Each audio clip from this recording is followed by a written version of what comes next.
not just a philosopher. He was a powerful politician as one of the senator of Rome and also one of the wealthiest people in Rome and also one of the most influential philosopher to this date. He was also the tutor to the Emperor Nero, unfortunately infamous. Seneca basically ran the empire. He was very wealthy. He owned a lot of estates and a lot of capital, and basically created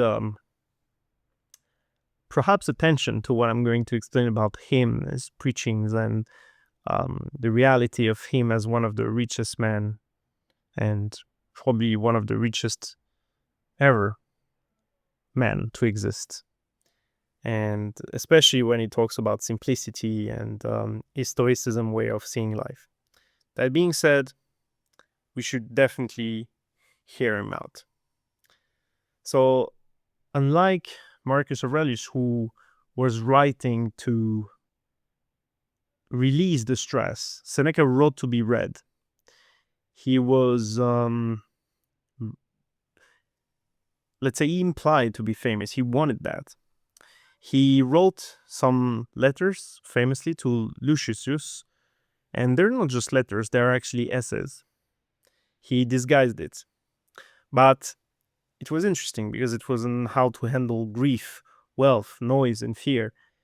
He also wrote some tragedies, and even Shakespeare was influenced by him, and Moliere also.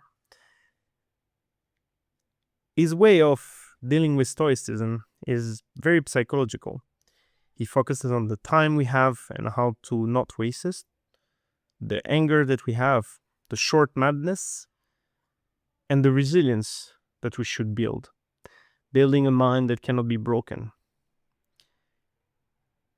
Nero actually turned on him, and before I explain his philosophy, it's actually quite sad, his ending, but Seneca had to commit suicide, and he was actually calm. He spent years to think about that, to write about that, discussing his philosophy with his friends, and even with us. And he cemented his legacy as someone who practiced the art of dying as much as the art of living. And that is why he's so influential for me. So,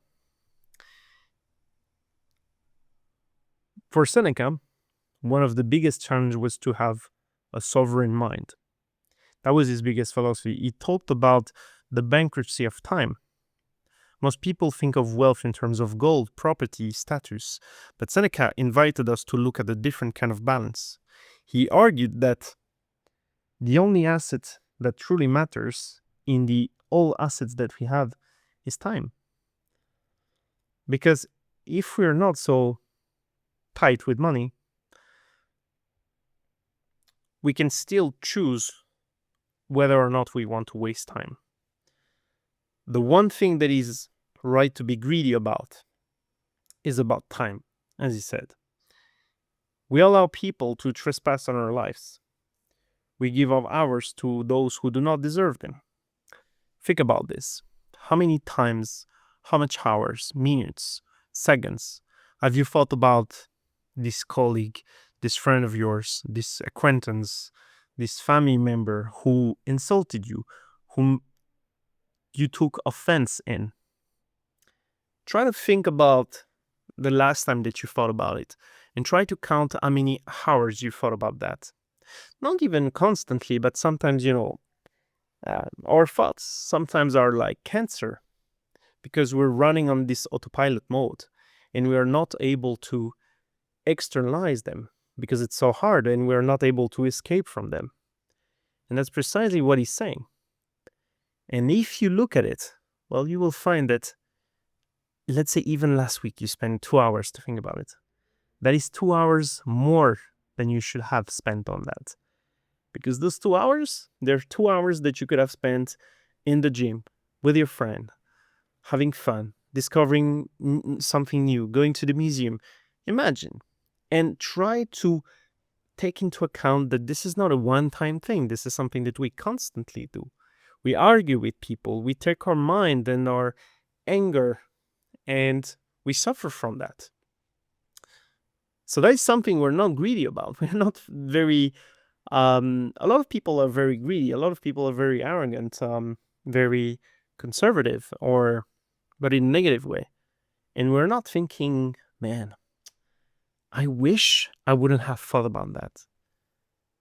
How many hours have you tried to find sleep because of a situation at work, with a classmate, with a family members that you were upset about? And eventually, you cannot control that. And that is because you're truly not greedy enough when it comes about your time. You're not thinking about it on a long-term perspective. That situation will not matter tomorrow, in a week, in a month. And we make very harsh decisions based on that one moment.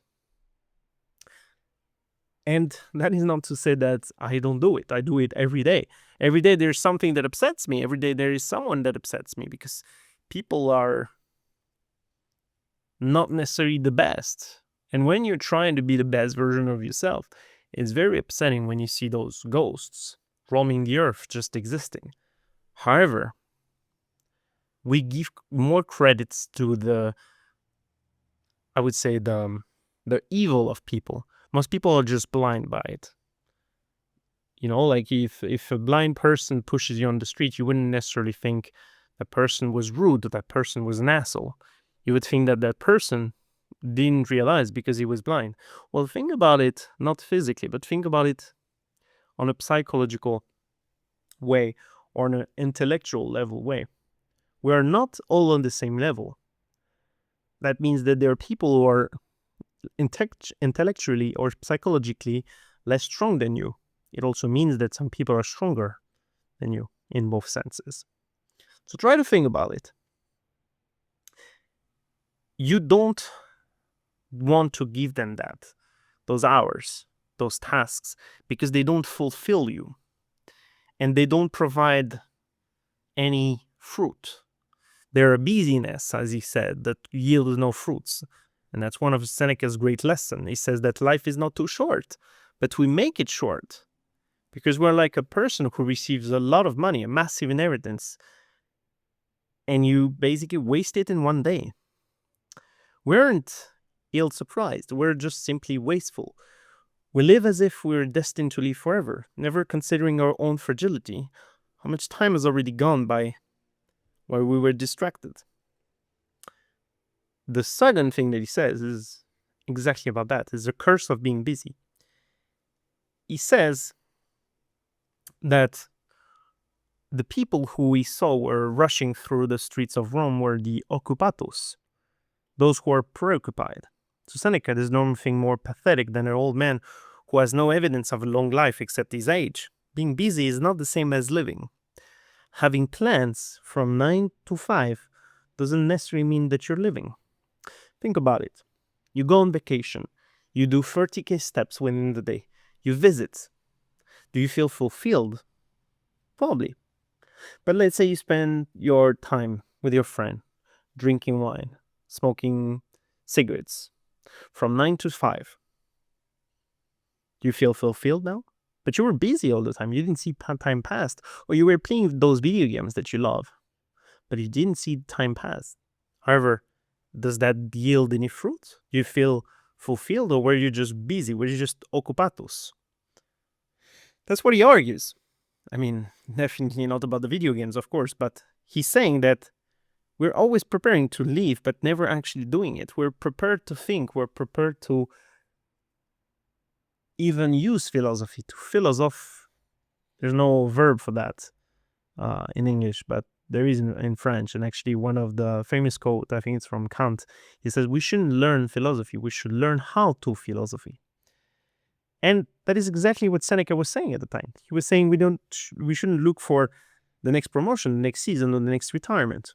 We should live the moment that we have.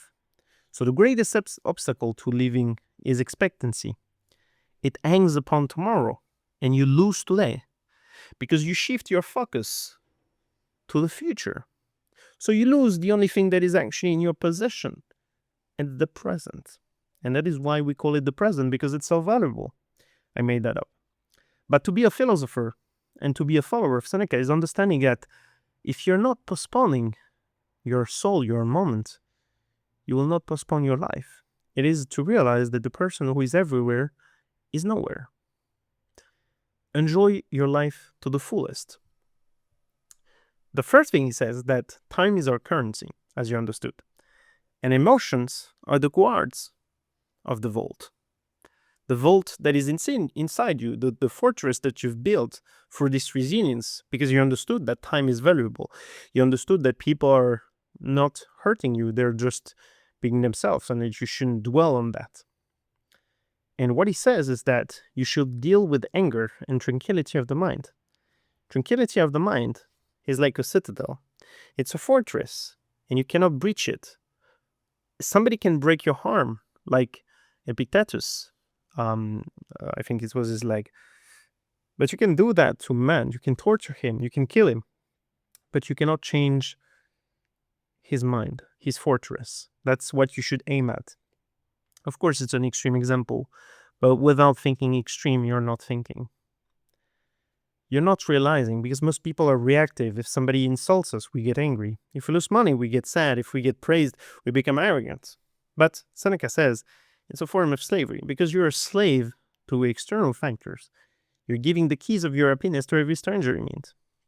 If a woman tells you that she likes you because you're intelligent, should you be happy? No. I mean, it doesn't mean you shouldn't be happy, but it doesn't mean you should base your whole happiness on that. And if a man says you're beautiful as a woman, well, it's probably happening more. But think about that. How does it make you feel? And I think most women probably will be happy about that. But a lot of them probably will think, yeah, well, I've been called beautiful before. It doesn't mean I feel beautiful or I feel ugly if somebody calls me like. That's exactly what you should aim for. Exactly what you should aim for. Because this inner citadel is within you. You know your worth. You know your value. The true freedom is ataraxia. It's a state of being undisturbed. This doesn't mean that you don't feel it. It doesn't mean that you don't let your feelings dictate your character. Actually, Seneca was a very, I would say, emotional man, just like Marcus Aurelius. But you realize that it's not the event that hurts you, but it's your opinion of that event. Think about that. It's not the opinion. Somebody says that to you that you're stupid. Think about it. What if I told you that you were stupid right now? What would you think? Well, the right way to look at it is not necessarily why am I stupid, but it's to say what makes him or her to say that I'm stupid. It's your opinion of the event that will hurt you. And a person who hasn't mastered their mind is like an ocean. No matter how trash you throw into it, the depth remain calm and pure. This is what you should be like. Be like water. Water is undisturbed. You can throw a rock at them. Of course, the water is going to react. The water will have splash. But the water remains. The flow of water, the stream, your life, your continuity, the goal, the purpose that you have for your life, for your soul is the same. And it remains the same. The next idea is a little bit more tricky because actually, as I said, Seneca was a very wealthy man. And he said that even if you're the richest man in history, you should praise and you should practice poverty. And he knew that the fear of losing our stuff makes us cowards. It's not the fear necessarily it's not the will to gain that makes people cowards and poor souls, I would argue. It's the fear of losing it. What if you go to a millionaire, you tell them, tomorrow you can win 10 million euros because you're going to do X, you're going to do Z. Probably they will be convinced by you. Probably. But if you tell them tomorrow you will lose what you have, you will lose your wife, you will lose your husband, you will lose your money, then they become threatened. Then they become mean. I like this example of Breaking Bad because in Breaking Bad, you see the true face of Heisenberg in many moments. And you haven't seen the series, I'm sorry. But I like that analogy because you see the moment where Walter White becomes crazy the first time that he loses the money because his wife gave it to, I think he's called Beneke. So this guy was her ex boss to avoid jail. And you see the madness within him. Or same when he's threatened with losing his family, he becomes more emotional, he becomes more tense. When he's threatened to lose the money, he's willing to kill Jesse, his ex-partner. But I would argue, and it's probably difficult to hear, but he wasn't necessarily willing to kill to get where he was. Because at the beginning of the series, he was very reluctant to the idea of killing. But he was very, very upset and very egocentric about the idea of losing. And we should set aside a number of days, as Seneca was saying, during the which you should be content with the cheapest thing that you can have, the cheapest fare, the rough dress, rough clothes, saying to yourself, is this the condition that I feared? Because by intentionally choosing discomfort, eating simple food, sleeping on the floor, actually Marcus Aurelius was sleeping on the floor, you break the power that the luxury has over you. And luxury doesn't necessarily mean very expensive clothes. It just means, fast fashion. It is what is around us. They can order anything online. Food, sex, pretty much everything, right? Try to live without it, even for a few days, even for a week. And then you will understand that these things don't have power over you. Even your phone, actually. Try to live without your phone for an hour, 2 hours, one day. It will be hard, but it's not impossible. And we fear that because the phone is it's a connection to the closed one that we have. So, of course, it's understandable. But it's also what keeps us from being slaves to that. And this thing shouldn't have power over us. You should realize that you can be happy with almost nothing. And then you become truly powerful. Because then you can no longer be bribed. You can no longer be threatened. You become a person that uses wealth but is not used by it. And that is the problem with today's society, is like we are conditioned to be slaves to our phones, to our laptops, to our jobs. And that is precisely even the social status. We fear to lose that. And they know that. The powerful people, the politicians, they know we fear this thing. And you don't want to be called names. You don't want to lose your family. You don't want to lose your friend. You don't want to lose your phone, your wealth, because then who are you? In modern society, it's very hard to be someone without this enslavement of the mind, of the body, of the soul, of the belly, of sex and everything. So if we're being used by it, but we should try to no longer be used by it. We should try to be free of that. And that is precisely why it would be such a controversial figure nowadays. Because imagine Elon Musk telling you, hey, don't be a slave to your money. Try to live simple. But actually you would retort, yeah, but it's easier to say for you because you have billions. It is true. But if you're truly free, is when you realize that no one can hurt you. I've mentioned David Goggins before, and the title of his book is No One Can Hurt Me. And the philosophy behind No One Can Hurt Me is saying, I'm going to live simple.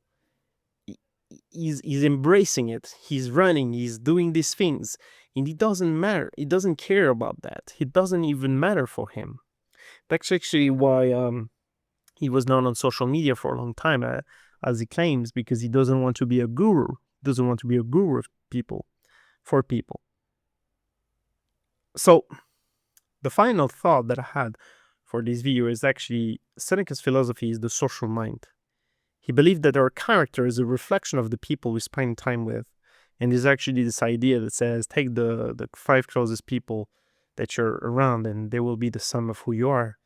But what he argues is actually very in line with that. He's saying associate with those who will make a better man of you. He warned that vice is contagious. If you spend your time with people who are greedy, angry, distracted, you will slowly become them. And Seneca offers a loophole. Even if you're alone, you can keep company with the greatest man in history. Let's say now you're watching this video. You're keeping your mind with one of the greatest philosophers in history. Not me, Seneca. But by reading philosophy, you're adding these years to your own, because those people, they've been through a lot. They've been through different times. They've experienced so much in such a way that is so different to us that you can actually embrace it. I mean, think about it. The Library of Alexandria is one of the biggest. It's hard to say myth, because I think we don't know as much as we want to pretend. But imagine the internet is this library, and even actually a physical library. If you enter a library nowadays, you have so many books about so many philosophers, so many great minds, mathematicians, doctors, musicians who've created so much, who've done so much, who've tricked their mind, who have faced the biggest tragedies, who've established some concrete things, who invented, who've established some theories that are influential even to these days, when it was hundreds of years ago, or thousands for the Greeks. Imagine that. That is powerful. So imagine if you go inside the library, even if you're alone in your life. Think about the 5 books that you will take and read. The first 5 books. And try to think, this is who I want to be. And I think this is exactly what Seneca is saying. You're living with Socrates, you're living with Plato, you're living with Zeno. And the only way that you can truly expand your life is to stand on the shoulders of those who came before you, respecting their work, respecting their vision, not necessarily agreeing with them, but taking away what they have built and how much knowledge, how much creativity, how much passion they've driven. And you can take away that. For me, that is beautiful. It's probably one of the best thoughts that I have when it comes to philosophy. It's not necessarily the fact that you can study and become, I would say, a lot of people are arrogant when they discover philosophy, because they feel like, oh, I've read it all. I know what this philosopher is saying. Well, imagine if you had a conversation with each of them, with Nietzsche, with Alain, with Camus, with Sartre, Socrates, Plato, and Seneca. It would be not just amazing, it would be a gift as beautiful as life. So, to conclude, before I go too deep into the topic, Seneca's philosophy isn't just a set of rules. It's a declaration of independence. It's exactly what I'm saying. So it's kind of like being revolutionary. It's the realization that you cannot control the emperor, the economy, the king, the president, the weather, the army, or the wars, but you're an absolute ruler of your own judgments. Do not become a long-existing person. Try to be a long-lived person. Guard your time like the treasure of it. Guard your time like it's the treasure that you hold the dearest.